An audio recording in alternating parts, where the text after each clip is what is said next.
Good evening, and thank you for joining us on another Cleveland Public Library 19 News digital discussion for the next 400. I'm Chris Tanaka moderating tonight as we talk about representation in film, specifically Black and minority representation in films and entertainment, joined tonight by two who know the industry very well. Donna Dabbs, Executive Director of the Cleveland Urban Film Festival, which will have its 10th anniversary celebration in September. Can't wait to talk to her about that. And filmmaker Mike Berry, who has his latest project being viewed at the Rocket Mortgage Fieldhouse this summer. They know the industry well, and of course, they make Cleveland into the spotlight. Thank you both for joining us tonight on what I consider to be a well-timed conversation, given we just had the Oscars and the Cleveland International Film Festival. Thanks for having us, Chris. Yeah, thanks for having us. Let's hop right into this. Donna, I'll start with you. Where are we right now with Black representation in the industry, not only in front of the camera, but above the line and working jobs behind the scenes?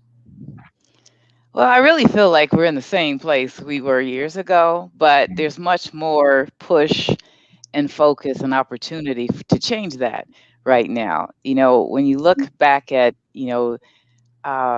people in the industry that are in higher positions, it doesn't look a whole lot differently, but now we're starting to see much more movement. I'm a product of growing up during the 60s when I feel like this is kind of a reset of that time when there was a lot of focus on Black power, the Black movement, and a lot of things around that. To me, this is a similar time where we should see some forward progress, with all of the focus and attention that's being paid right now to the industry.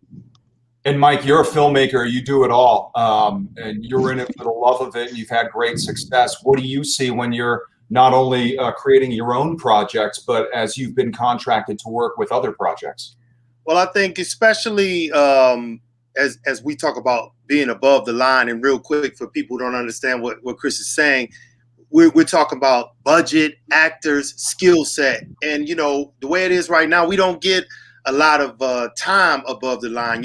Like when these Marvel movies come to Cleveland, we'll get to wrangle some cable or wrangle some extras, but we need to be in the skill positions. We need to be the quarterbacks of these movies and not just the water boys, if you will. And I think, sometimes I feel like, we get thrown a bone. We want to sit at the table and be represented fairly at the table, eating with those who are truly above the line, those who write the big checks, who make the big decisions. We should be represented with them as well. Yeah, absolutely. And the importance of authentic storytelling is what? That's paramount. Yeah. It's paramount. I tell people, if you don't believe your story, no one else will. So I will not. I really don't want to make stories that I don't feel empowered by. The last film I made last year was about mental health, told through the Black perspective, because that was important to me. Might not have been the most popular movie to make, but it was important that I tell it from a Black storyteller and tell it in a way that not only Black people can understand, but everyone could get a glimpse inside of what I go through, because I deal with depression myself. And so I think it's imperative that Black filmmakers tell stories from a Black perspective, because these stories are going to echo in eternity. And if we don't tell these stories, it'll get told by someone else and it'll be skewed. Yeah. Yeah, I agree totally. And the other thing that goes along with that is broadening our stories, right? So typically in the past, there's only been, one or two versions of the story: slavery, drugs, and et cetera. I mean, that's all a part of life, but there's also all these other facets of life. I mean, there's so many stories, historical stories that need to be told. So, I'm glad to see more of them coming to light. Like I watched the Harriet story, Harriet Tubman, and the way they presented it, more of a narrative version, like made me think about her as a person, as a woman, not just this mythical character, that somehow managed to, but it made it real, like, wow, they had to travel in darkness and in fear, and they had to have help, so Yeah, storytelling is just it's broad and wide, and we need to be telling more stories, especially now with media and so many different ways to distribute storytelling. And our younger people, they might not read as much, but they might catch a movie or catch it in a game show or something like that. So, yeah. I'm glad you mentioned Harriet because it was heroic without being superhuman. And it was fact, and it was Yes. history. Yes. And it's something that not enough people, get around to. Something that I was wondering is, so Daniel Kaluuya just won Best Supporting Actor for an incredible film. Incredible film. Are those awards enough? It's never enough, but do they serve the greater good by pulling people to maybe watch a title that they wouldn't have otherwise watched because an actor like Daniel, who's so talented and popular, is in it and is rewarded for it? Or is it Hollywood with, the old, look at us, we're diverse? Well, that's a tough one because I feel both ways, because Yeah. I wouldn't have watched Parasite had I not saw Parasite in the Academy Awards, wherever I've seen it at. And I would venture to say that a white person would not have watched Judas and the Black Messiah had they not. So in that right is good. But then I also do believe that it's times when culture calls for it or a time calls for it, that we do get a slight pat on the back, and we might a movie might slide through as here, take this, we'll give you a few awards and slide over so we can get back to business. I feel that way as well. So I feel like there are some strides being made, but there's so much, it's so far to go. It's so far to go. Yeah, absolutely. Yeah, I agree. Totally. It's like, plus the other thing, like these movies, the fact that they win they win awards, again, it adds to the longevity and the life and the focus of that particular film, because it's always referred to, even for the actors, always just a point of reference. It's not necessarily a defining moment, but it's one more thing that helps that film have more life. And I like the fact, Mike, that you said about Parasite, because that's it works like always. It's not just necessarily about, Black film, but yes, we need more diversity and we need to have our stories told, but it's also for everyone else to share and watch the stories. The same thing with Parasite. I agree, because I'm like, okay, that won something. Let me see what that's about. I love recently that we're seeing characters that push beyond Black archetypes that you had touched on earlier, Mike. Spike Lee's latest film, in which Delroy Lindo plays a Vietnam vet who voted for Trump. What a great expansion of a human being to tell a story of a human being that was so natural. And Delroy is such an incredible actor himself.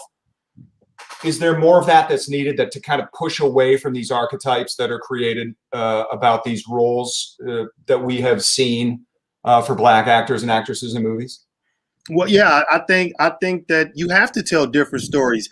It's a saying in movies or anywhere you go, give me the same but different. So, we know that Hollywood is a business, and we know franchise movies where we're going to always see a man with a knife and a mask. But tell me a different story. So when it comes to the Black experience, like Donna said, it's usually two types: movies about slavery and movies about hard living and drug dealing. We have so many other stories that we can tell about family, about friendship, about faith, that will inspire people, will educate people, and bring a broader audience to the Black experience. I watch all the classic movies, typical movies that most Black people might not like, and I enjoy them. I love Citizen Kane and movies like that. And so, because they told good stories. So I feel like if us as Black filmmakers, if we continue to tell good stories, we are going to attract a different audience. It's the law. They're going to come and they're going to sit and watch an entire movie and say, that was good. Yeah, yes, absolutely. We're live on the Cleveland Public Library's Facebook page, speaking with filmmaker Mike Barry and Donna Dabbs, who is the executive director of the Cleveland Urban Film Festival. We're taking questions for you. For both of you, we have a question from Facebook. How does funding affect filmmaking? You hear about the big budget and the blockbusters. Well, I'll let Mike tackle that one because he's making films. Well, But you know, it's just like everything else. If you have no money or you have no resources, what can you do, right? So, but Mike knows firsthand. Well, I feel like first of all, before we even get to funding, we have to have a good story, and that was free. So we have to have that was free. I don't care how much money you have. If the story isn't good, then it's irrelevant. So first of all, tell a good story. Now we know that since it's a business, if we can get some names, some faces, you know, because a lot of times we don't sell movies, we sell posters. So, you know, if you can get some funding in to get the best actors you can get, then you can get the best sound guy, the best camera guy, the best lighting guy. But I'm a firm believer you have to work with what you have right now. So if you're an indie filmmaker and all you have is $50,000, you need to make $100,000 movie for $50,000. You have to. You have to get creative. Don't cut corners. Just be more efficient. I'm not saying, you know, and we know we can't shoot 28 days. You got 12, 13, 14 max, and you got to get out of there. And that's just the way it has to be. It's interesting to me when you talk about the nuts and bolts of filmmaking. I get all the time, you know, TV news is such an interesting industry. How do you get into it? When I was a young pup, I was living in LA for 3 years and I worked on the 20th Century Fox lot. And, you know, I could reach out and touch some of these shoots that were happening right there in the compound, but it seemed like it was a world away. How do young people get into this industry? I meet people all the time, and the first thing I tell them is to come to our festival in September. When we're in person, well, even virtually, because you meet so many people in the industry, like Mike, that are making films, and they're connected to all these other people, other industry people. It really is about networking. You know, even Cleveland now has all of these film schools now that get in. Entry point. But you know, like anything, after you decide to get your toes, you know, it's who you know, getting people to make sure they know you and help you, mentor you along the way. Yeah. Mike? I believe if you're a creative, like filmmaking is right now, it's the cool thing to do. It's kind of like boot camp workouts. It was the cool it's the cool thing to do, to go get in shape, you know, in the gym. Filmmaking is like, for some reason, it's like the hot new thing to do, to say you have a film. So I tell people like this: if you look in a newspaper on Sunday in the classifieds, you're never gonna see filmmaker. So if you don't have the passion, it's a calling. I can't explain it, because you have to go get it. You have to be I talk to people who come out of film school all the time, and I say, you were taught lighting, you were taught sound, you were taught camera, but you were not taught ambition. So if you don't have that ambition, that drive, and that push, filmmaking is going to be a hard go. And what it often becomes for most people is a very expensive hobby, because they don't understand that it's a business. And if you can't make the business make money, it's not sustainable.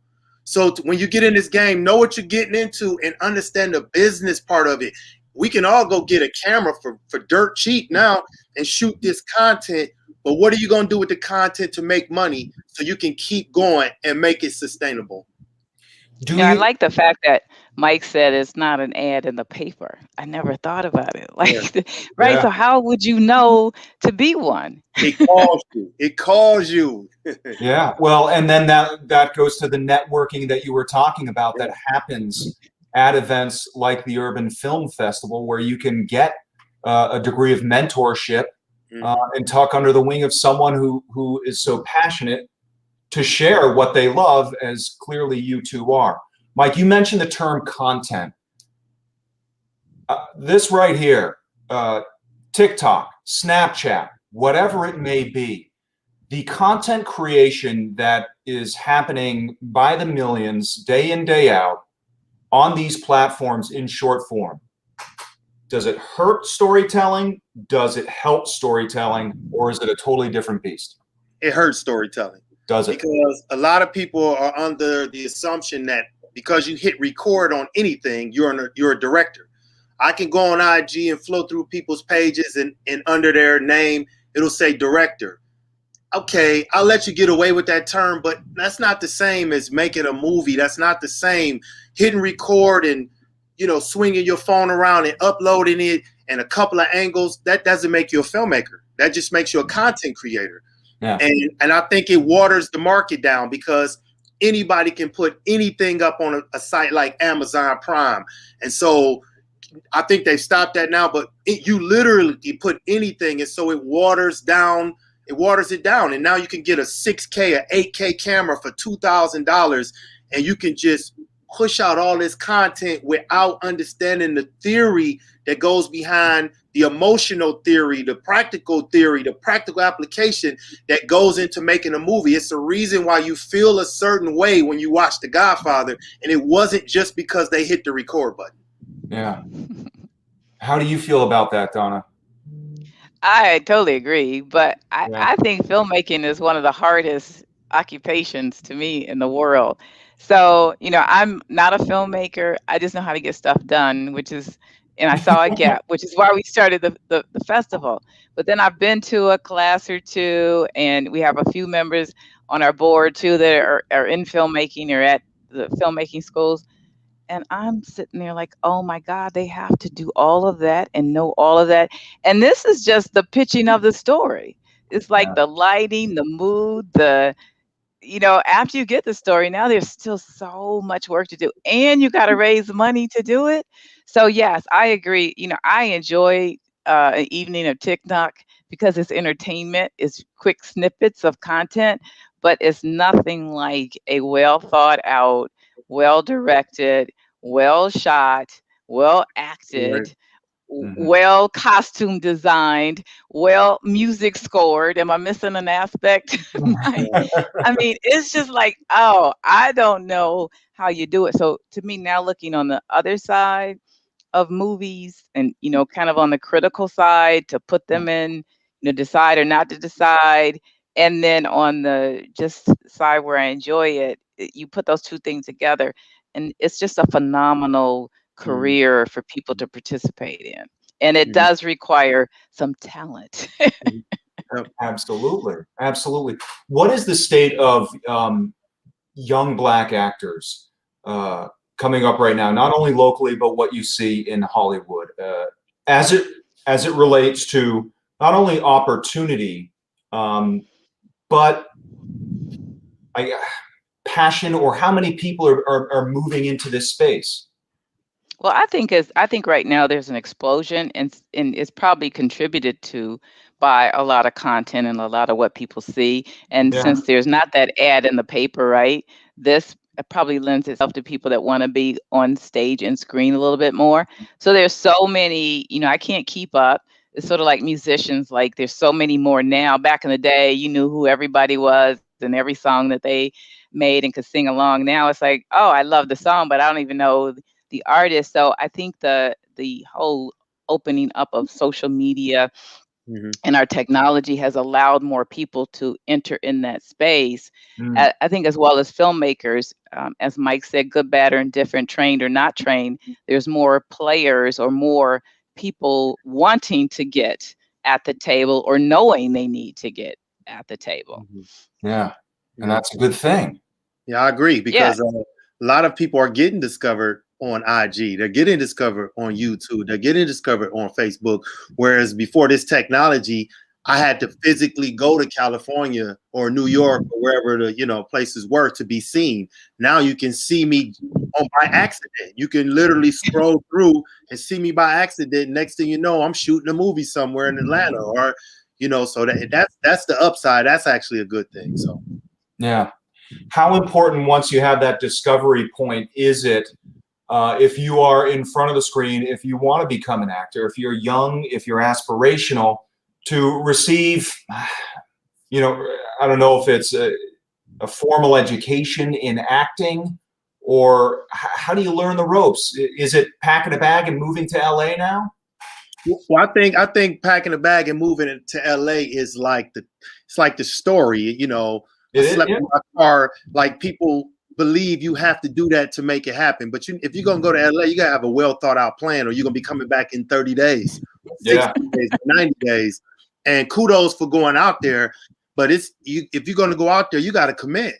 You gotta commit, because I can't tell you when it's gonna happen. But if it doesn't happen in 30 days and you come back, I can't say you tried that hard, because it's a hard nut to crack.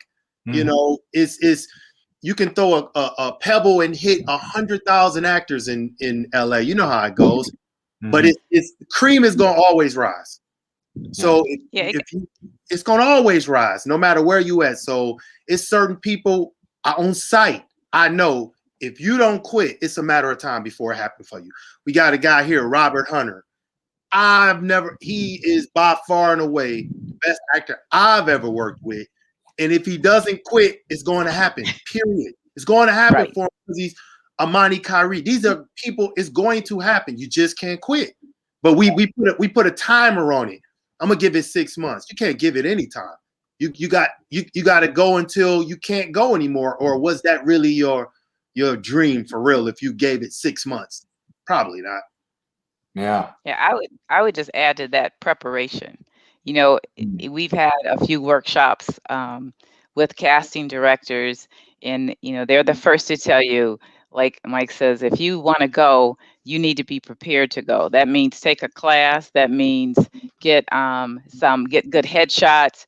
You know, get your portfolio together. You know, really get yourself together, and then you need to be prepared for that long haul. You know, we see so many local projects, and you know, like people just want to pick up a camera and start acting, and you can clearly see there's a lack of training, you know, or they just tell all their friends, just wear what you want to wear. Like nobody's thought about, you know, the presentation. So I would just add to that is preparedness, you know, and yes, be prepared for the long haul. So learn what it takes to be successful, and then do those things, and then just stick with it.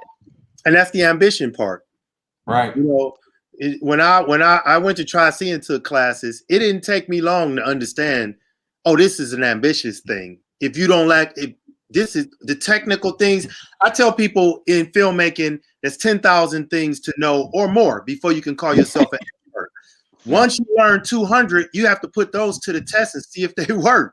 You can't wait until you know all 10,000. That might, because you always learning. You always learn. There's people been in the business 40 years who are still learning.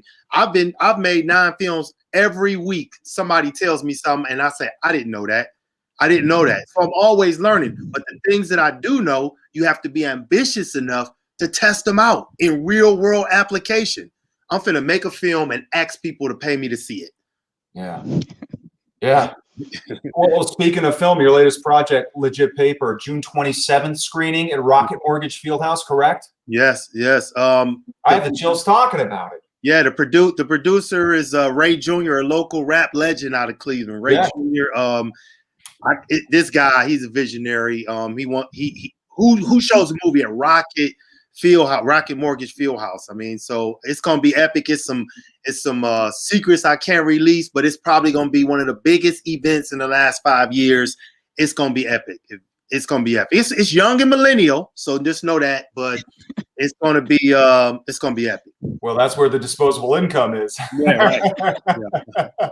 And Donna, 10th annual Cleveland Urban Film Festival. You said it is still on September 9th through the 17th, but as of right now, you're planning digital, correct, or virtual? Yeah, virtual with two nights at the drive-in, and the rest is TBD.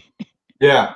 Well, look, I mean, I can't even imagine what it's like in this day and age, what the past 15 months have been like in the creative industries that you both are in, because so much has been nebulous that we don't know about, and rebuilding. Speaking of which, next question: how do you think film and entertainment rebound from a pandemic?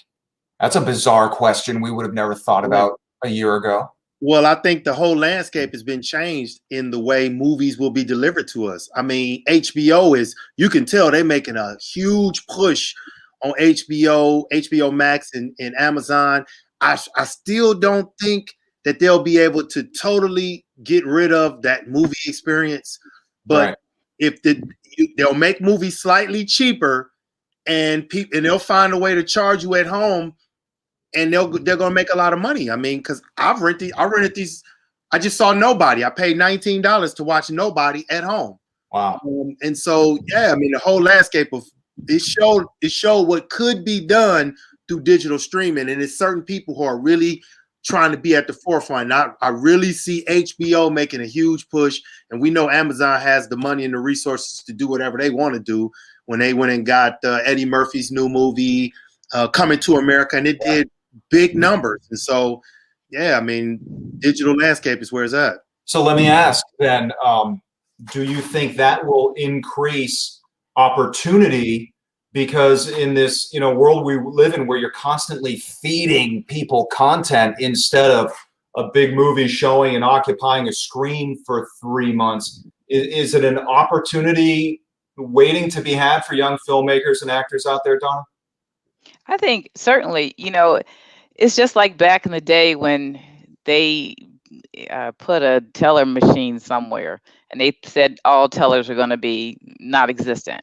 It's just one more thing that adds to the landscape. So I think it offers, like Mike said, it's going to change how long film shows up in certain places. Because now, on all my streaming channels, by the time it gets to, I might have watched it on Netflix, it might make it to Hulu, maybe it's on Prime Video, but these films are still moving around from platform to platform. So I think, what people are learning in this whole new phase is that it's just slicing the pie differently, going to a different audience, because one audience isn't on necessarily every platform. So it's sort of like, festival runs. Now that we have this digital platform, a lot of filmmakers were a little hesitant, and they wanted you to geo block films and have all this security. When you find that each one of these festivals have their own audience, that it might not necessarily, once it just goes out in the virtual landscape, like anybody over the world can watch it, even though that's true, but you still have to present these films in front of your market or in front of your audience. So I think the marketing piece will change quite a bit.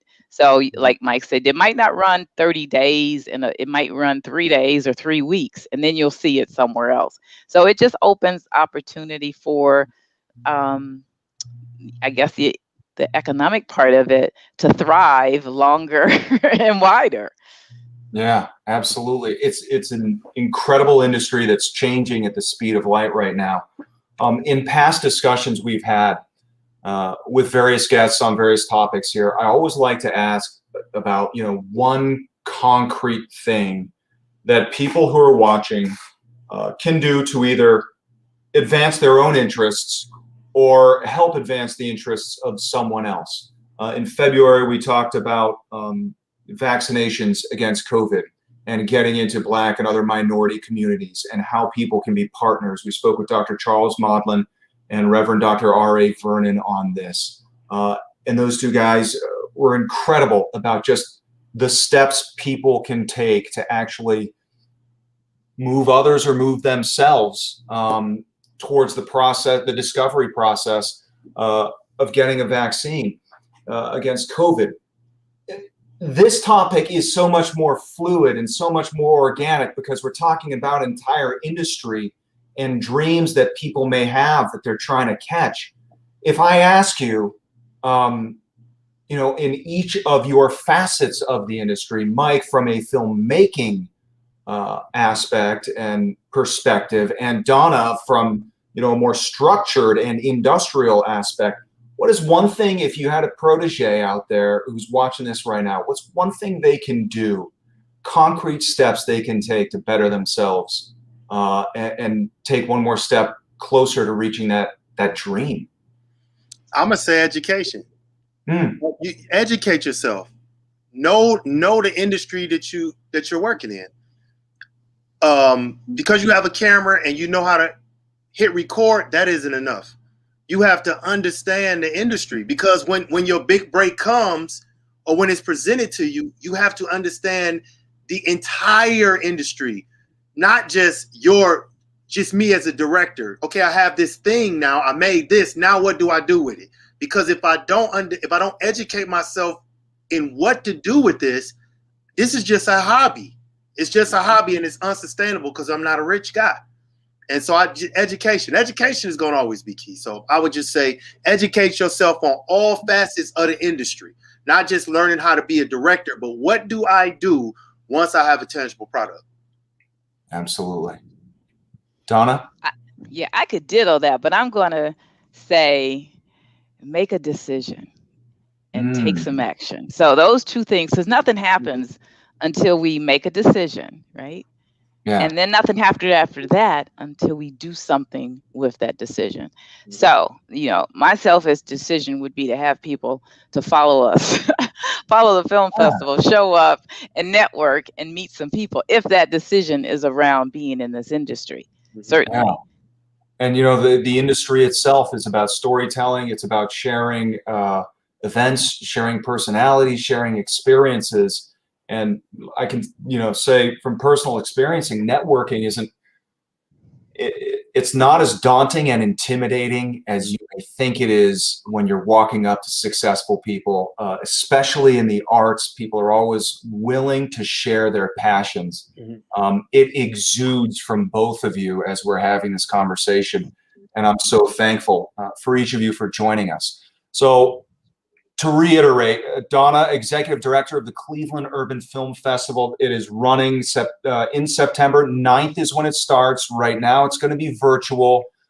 We hope for a full return in 2022, but it's already been 10 years, 10 quick years, which is exceptional. And then Mike Berry, the multi-talented filmmaker from Skip Thomas Productions, latest project, June 27th, Legit Paper at Rocket Mortgage Fieldhouse. That's a pretty big deal. Thank you both for joining us. Fascinating conversation. And certainly we hope for each of your successes and more successes and opportunity for representation for Blacks and other minorities in the film and entertainment industry. So for the Cleveland Public Library, I'm Chris Tanaka. Thanks once again for joining us for this digital discussion. Thank you. Thank you.